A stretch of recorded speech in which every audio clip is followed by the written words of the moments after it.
doing now, I'm afraid I can't offer more than you already know.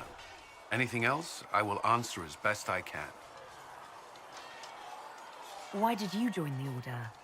I could think of no better calling than to protect those in need.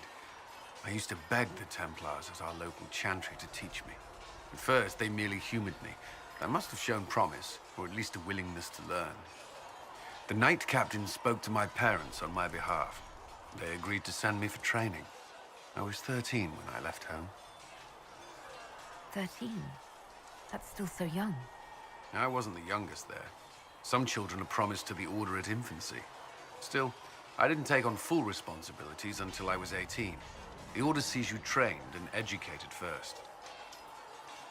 What about your family? Did you miss them? Of course, but there were many my age who felt the same. We learned to look out for one another.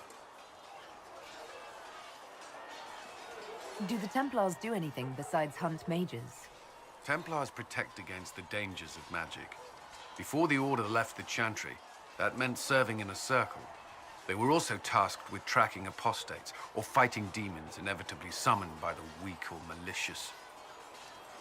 What do you think of mages? Are they all a threat? I've seen the suffering magic can inflict. I've treated mages with distrust because of it, at times without cause. That was unworthy of me.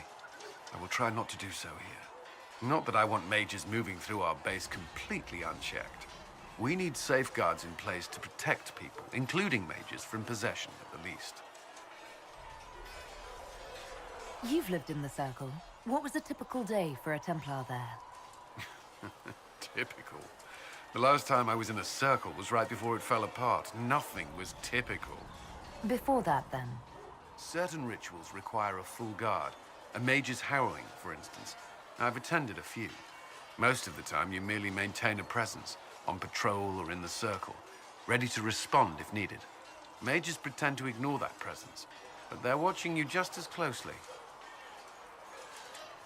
Do Templars and mages never speak to each other? Some do, but Templars are supposed to maintain a certain distance from their charges. If a mage is possessed or uses blood magic, you must act quickly, without hesitation. Your judgment cannot be clouded. Of course, ignoring one another does nothing to foster understanding. What does Templar training involve? There is weapon and combat training. Even without their abilities, Templars are among the best warriors in Thedas. Initiates must also memorize portions of the Chant of Light, study history, and improve their mental focus. Did you enjoy your training? I wanted to learn everything. If I was giving my life to this, I would be the best Templar I could. You were a model student. I wanted to be. I wasn't always successful. Watching a candle burn down while reciting the Chant of Transfigurations wasn't the most exciting task.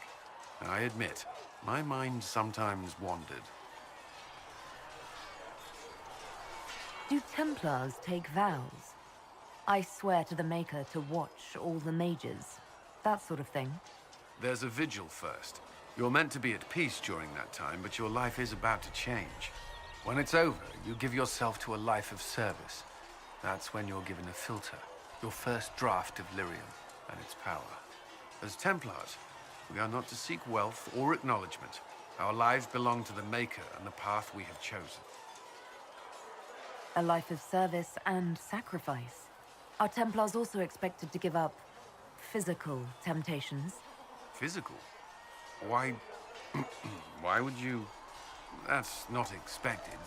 Templars can marry, although there are rules around it, and the Order must grant permission. Some may choose to give up more to prove their devotion, but it's not required. Have you? Me? No. I've taken no such vows. Maker's breath. Can we speak of something else? That's all I wanted to know. Thank you. Should you require anything, I'll be here.